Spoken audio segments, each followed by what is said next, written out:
Work! Please work! Please, don't do this! What's wrong? Oh, well, the Justin Bieber fan club website's down. That's what's wrong. No, I don't think it's lame. I think it's lame that you're not a member of it. Alright, can you have Leia order this CD for me today, please, before I freak out? Alright, how much time before the show? Alright, you better not tell anybody. Shalom! Eliyokim Cohen, Jews News Briefs, May 29th, 2011, the 25th day of Iyar on the Hebrew calendar. We have an awesome show today. We weren't here yesterday because it was Shabbat. Hope everyone had a great Shabbat. Mine was absolutely amazing. Jews News World Headquarters, Facebook.com/Jews News. Our goal with this show is to give everybody real news with a touch of humor. We hope that everybody shares this link. I'd like to especially thank the Hatikva page on Facebook and the Russian Jews page on Facebook. They have a combined like 26,000 members. They're posting my show every day. They're helping us grow, so I'm going to help them grow. And if anybody out there would also like to help us grow, I'll be happy to plug you on the show. Our sponsor for today is this absolutely amazing and gut-wrenching book, Grains of Sand, The Fall of the Vedic Lean. It's pretty much about how the Ariel Sharon government and the most despicable Jews, maybe of all time, uprooted 9,000 Jews, evicted them, expelled them, treated them like enemies, and ruined their lives.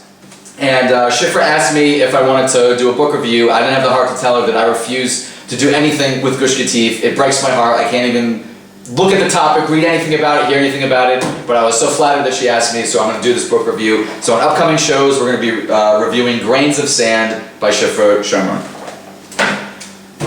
Okay, Ralph's here. We got some news stories to cover. Let's dive right into today in Jewish history. In 1948, today in 1940 was pretty much the start of the Israeli Air Force. We got 4 Messerschmitt planes, which were German planes used by the Nazis, which is the ultimate in irony. We used these 4 planes to strafe an Egyptian armored column. One of our planes got shot down, which at the time meant that we lost 1/4 of our arsenal. So pretty much today in Jewish history, our Israeli Air Force, the pride of the Jewish people, pretty much was started on this day. Alright, so the Jewish quote of the day is, people often avoid making decisions out of fear of mistakes. Actually, the failure to make decisions is actually one of life's biggest mistakes. That comes from Rav Noach Weinberg, and we can see throughout Jewish history that indecision has plagued us over and over again. So thank you, Rav Noach Weinberg, for this book. Alright, before we go to our top story, and you will not believe this top story. It is absolutely egregious. The Torah tidbit for the day is our sages teach us 3 examples of inexplicable attachment. A husband finds his wife graceful, a person's feelings for their hometown, and a buyer for an item that he's just purchased.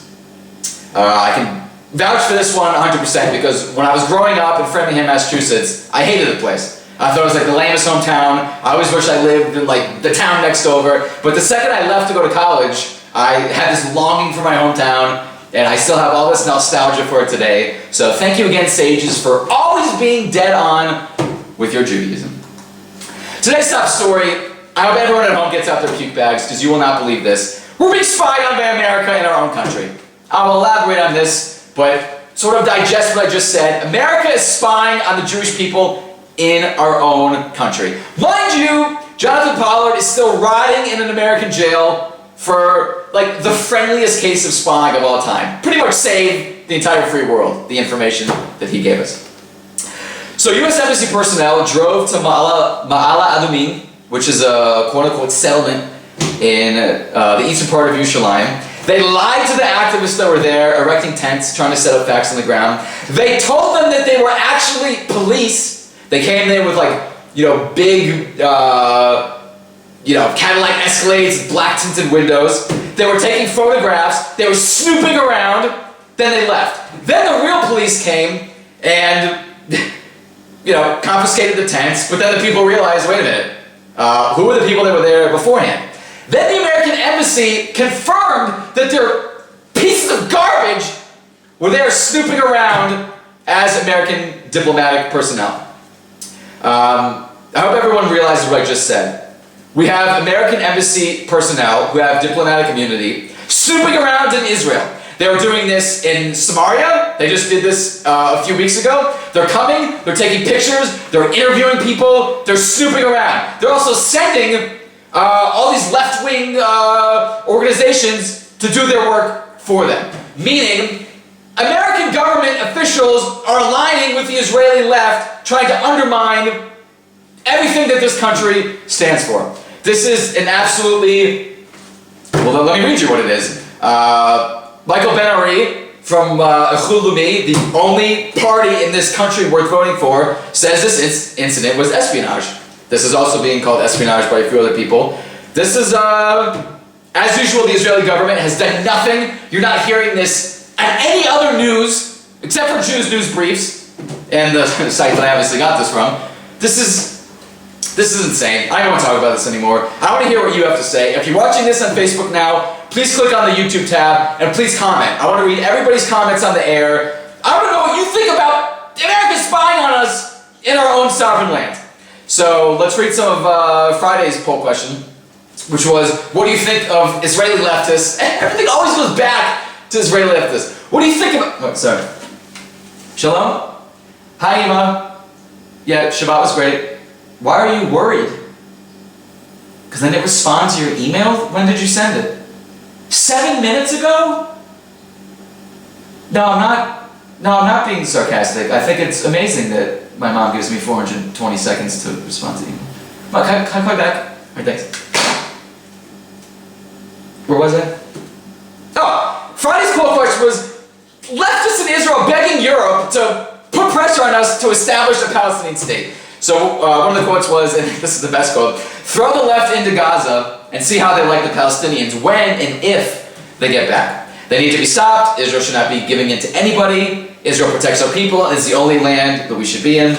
Destruction will always be wrought upon us by our own people when we don't follow Torah. Those are some great quotes from Friday's show. Thank you everybody for tuning in, for making the quotes. Help us grow. Post this. Get this news out there. This news is not being reported by anybody. Jews need real news, and that's what we're trying to do, so please help us out. All right, back to some more nauseating news. Hamas fired another missile. Again, not being reported by anybody, and if it is being reported, it's saying, oh, but it landed in an open field, so it's not a big deal. Does the missile have to fall in a kindergarten for people to care? You know, when someone shoots a missile at your country, that's an act of war, it's attempted murder, it's something that deserves a response, and it at least deserves accurate integrity from journalists. So apparently I'm going to be the only one that has integrity. This is an egregious act. If I was the prime minister of this country, which Bezrat Hashem one day will be, I would absolutely annihilate Gaza.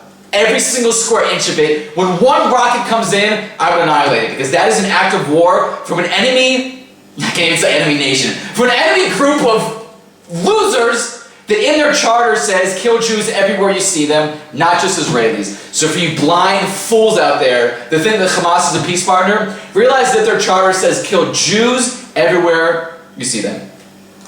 Alright, so everyone knows that I can't stand Justin Bieber. Justin Bieber just got a tattoo, which I shouldn't care about, but it's in Hebrew, so I do care about it. Because I'm sick and tired of Gentiles ripping off everything that Judaism stands for. We have these losers like Britney Spears and Madonna thinking that they're Jewish now because they're learning this ridiculous form of Kabbalah. Not even the biggest rabbis of all time, some of them haven't even learned Kabbalah because they say it's just too deep to even understand. Yet Britney Spears, you know, Captain Trailer Trash, is able to learn Kabbalah. Madonna's walking around with that red amulet. I'm sick of Justin Bieber. I'm sick of people ripping off Judaism. If you want to get a tattoo, don't get it in Hebrew. Stop disgracing the holiest thing that's in this world, which is Judaism. Man, I can't stand Justin Bieber. Alright, so everyone knows that there was a terror attack in Tel Aviv a few weeks ago, although no one's saying it's a terror attack, when a truck pretty much drove into a bunch of different things. It killed someone. No one's reporting it as a terror attack, even though the testimonies of passerby are saying that this person, after he stepped out of his truck, when he was driving for a few kilometers, was yelling Allah Akbar. He also picked up fragments of signs and traffic lights that he knocked down and used it to attack passersby. So, for some reason we're not declaring this a terror attack, because it probably happened in Tel Aviv, and everyone's probably saying, oh my god, if we say that terror attacks happen in Tel Aviv, then we're actually saying that people don't like Jews everywhere in Israel, not just in the settlements. So this Muslim fool said that it was just a flat tire the cause of this. So you know what? Here's my tip to you. Next time you have a flat tire, you don't have to drive into buildings, cars. You don't have to kill a Jew. Just hit the brakes. So if this guy is not charged with murder and put in jail for the rest of his life, if not executed, this will be yet another in a long list of the most egregious court decisions in Israeli history. Guy yelled Allah Akbar. That's not the result of a flat tire, people. Wake up. Alright, apparently I read on the show on Friday that Iran probably wants secret ties with Israel. Ahmadinejad secretly along for this. Well, now the Syrian opposition who's fighting Assad also wanted our help. And Knesset member Ayub Kara, I don't know if he's Jewish or not, it doesn't sound like he is bragging to everybody that he has cultivated secret ties with Syria, thereby enabling many Syrians to enter Israel to get medical aid. 9,000 Jews uprooted, lives destroyed from Israel by the Jewish government. Yet Syrians are able to come into this country, they hate us, to get medical aid. Anyone see anything wrong with this? It says at the end of times, for those of you that believe in Torah or don't believe in Torah, I'm going to tell you what it says at the end of times. You can, judge for yourself. That things are flipped upside down. Meaning, what is sane becomes insane, and what's insane becomes sane. What I just read you is insane. Jews destroyed, Syrians coming in getting medical treatment. Probably paid for by us as well. If you want to puke, go ahead, because I'm about to use Ralph. The Arab League is deciding that they want membership for a quote-unquote Palestine. Who cares? I'm so sick of this nonsense. When they declare a state in September, it doesn't matter. Stop being afraid of, a group of monsters that have no power in anything just declaring a state. It doesn't matter. So sick of this Jewish weakness. That's the point of the show. 12% of Israeli Jews think that Obama is pro-Israel. I don't know who these people are, but they deserve to be pelted with vegetables, having garlic poured down their head like I did when I was in my fraternity and smelled for 6 months. Who are these idiot 12% that think that he's pro-Israel? These people, who doesn't think he's pro-Israel? Here's a little Jew or not a Jew today. Gene Simmons. Gene Simmons is Jewish. His name is Chaim Weitz, W-I-T-Z, and he just told Obama to kiss off. He actually used another four-letter word, but I'm going to keep it same and civil and parental advisory, whatever, for our under 13 audience. He told Obama to blank off on this 1967 borders. He almost hates Obama as much as I do.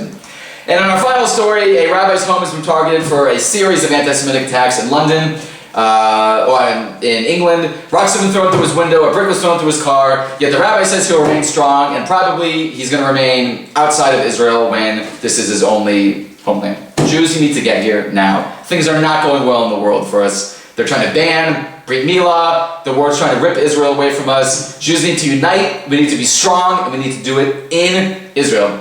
Please post this show. Please comment on our poll question of the day, which is, what do you think of American espionage in Israel? And please, just every day, post this link. Give it to one new friend. They'll give it to one new friend. We can go viral so easily, B'ezrat Hashem. Because remember, it is not news unless it's Jews news. Shalom.